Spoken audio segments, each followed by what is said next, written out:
Ayan mga guys, welcome to my vlog. Ito yung ginagawa namin ni Foreman. Kaya may butas yung ginagawa namin kasi may gulong. Yan, oh.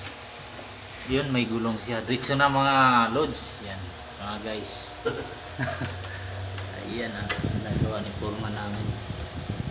Yan, napakahirap palang gawin ito.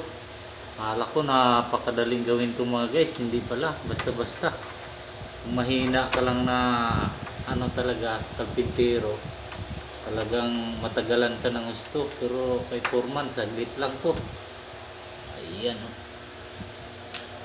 May gulong pala mga guys kasi sa ibabaw yung ano niya, oh, pinaka daanan ng gulong. Ayan, yan ang pinaka ano niya, ang gulong, oh. Ayan, oh.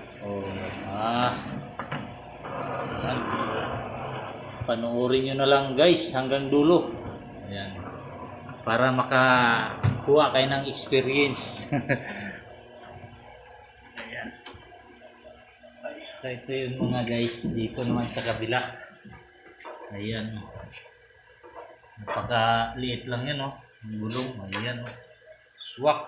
Ayan, ganyan yan guys, yung gulong. Ayan. Yan nga symbol na ang forma namin na cabinet. Kaya ang ginagawa ko dito mga guys, tagahawak lang. Tagahawak lang papel ko dito mga guys. Ayan na.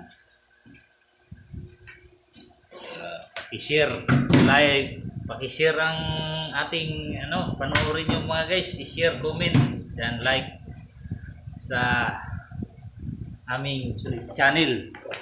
For ay gamit namin, no? Guys, gamit ng Foreman.